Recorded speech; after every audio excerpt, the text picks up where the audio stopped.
In previous centuries, when dying was a little different from what it is today, people quite often managed in their last hours to say something memorable to those who were left behind. And that's what Jesus is doing in this passage. He's preparing his disciples for what life will be like when they no longer have his physical presence. In other words, he's describing the normal Christian life. And I want to pick 5 words out of this passage that depict what our Christian lives could be like. The first is very easy to spot. It comes up so many times at the beginning of the passage. It's the word love, comes up 9 times. The second is the word hate, comes up 7 times. And if we add in the 2 words persecution, which are a byproduct of hate, that's also 9 times. I think what Jesus is saying to us is that we need to understand that there are 2 forces constantly at work in this world. They're forces, they're not abstract ideas, and they're powerful. Good and evil, love and hate. And we can't lead our lives adequately without understanding that. Let's look first at love. It's a strange thing how many people think that Christianity is all about obeying a lot of rules. Nothing could be further from the truth. It's all about love. It's all about relationship. This passage is very rich in relationship, as it were, in 3 directions. There's the love of the Father to the Son. There's the love of the Son to us. There's the love of us to other people.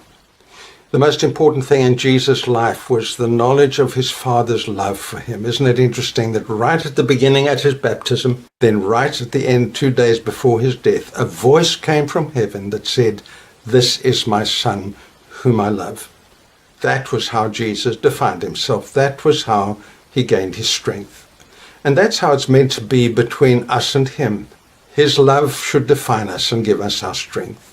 And so it's tremendously important to remain in his love. Jesus says that twice, remain in my love.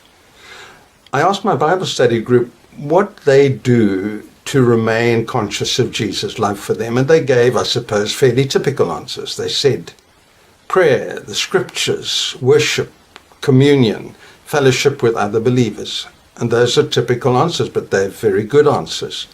They're actually listed in John Wesley's famous list of means of grace, means whereby we open ourselves to the grace and love of God. I was a little disconcerted that the group didn't mention preaching. I hope that sometimes when I preach, people are drawn closer to the love of Jesus.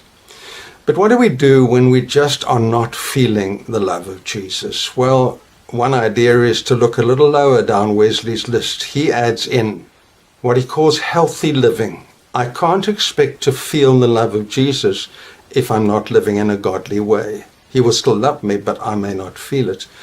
And then John Wesley adds good works as a means of grace, a means of opening God's love to us. And he lists the good works. He says, caring for the poor, visiting those in prison, fighting against injustice, opposing slavery. In other words, he's saying, love one another. But for John Wesley, one another doesn't just mean Christians that we happen to like. It means all human beings who are in distress. And so it may be when I'm not feeling the love of Jesus, if I go out and share that love with others, I'll begin to feel it more myself. And then that awful word, hate. Why is there so much hatred in the world? There's something in human beings that sometimes is attracted to evil, to hatred. I think sometimes they're attracted to strength and they don't realize what they're being attracted to. Isn't it sad that just one evil person can infect and spoil things for a whole community? One rotten apple in the barrel can affect the whole lot. And the sad thing is that if you put one good apple into a barrel of rotten apples, it doesn't disinfect the rest. And we mustn't get discouraged. Sometimes we think evil is winning. But we are the salt of the earth, and in the end, we are on the victory side. Good always wins out in the end.